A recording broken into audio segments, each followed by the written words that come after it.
नमस्कार। Unnao rape case सिर्फ एक अपराध नहीं था, यह एक लड़की की जिंदा रहने की लड़ाई थी और यह लड़ाई आज भी पूरी तरह खत्म नहीं हुई। उन्नाव की उस लड़की का नाम बहुत कम लोग जानते हैं। वह कभी सुर्खियों में नहीं आना चाहती थी। वो बस एक सामान्य जिंदगी चाहती थी, बिना डर के, बिना शोर के। लेकिन साल 2017 में एक ऐसा सच बोला गया जिसके बाद उसकी जिंदगी सिमटने लगी। उसने आरोप लगाया एक ऐसे आदमी पर जो सिर्फ ताकतवर नहीं था बल्कि सत्ताधारी पार्टी बीजेपी से जुड़ा हुआ था। वह आदमी एक विधायक था।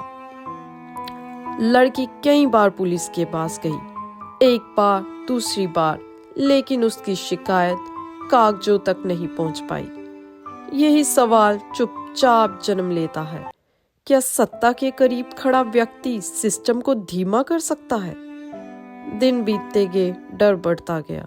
घर के बाहर अजनबी चेहरे, फोन पर अनकही चुप्पी, रातों की नींद गायब। अब डर सिर्फ इंसाफ ना मिलने का नहीं था, अब डर था जिंदा ना बच पाने का।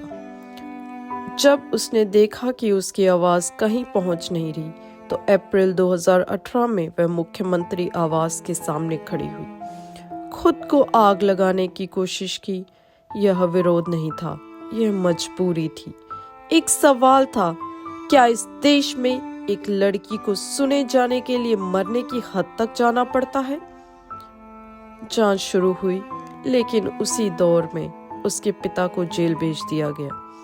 कुछ ही समय बाद वह लौटे नहीं। उस दिन डर और गहरा हो गया। अब सवाल सिर्फ इंसाफ का नहीं था, अब सवाल था कौन अगला? परिवार हर दिन उसी डर में जीने लगा। दरवाजे की हर आवाज, हर कदम की आहट मौत जैसी लगने लगी।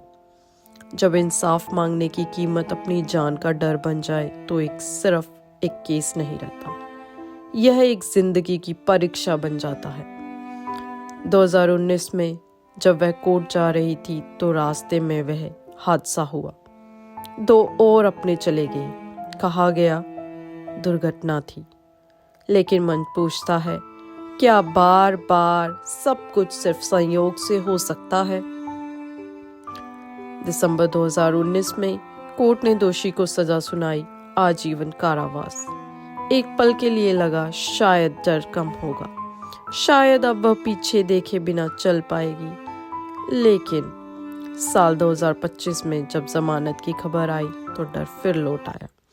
उसने कहा, अब मैं सुरक्षित महसूस नहीं करती। ये डर सिर्फ उसका नहीं था, उसके पूरे परिवार का था। एक ऐसा डर जो हर रात पूछता है, क्या कल हम जिंदा रहेंगे? सरकार कहती है कानून अपना काम कर रहा है, लेकिन सवाल अभी भी वहीं खड़ा है। अगर आरोपी सत्ता में बैठी पार्टी से जुड़ा ना होता तो क्या ये लड़ाई इतनी लंबी होती?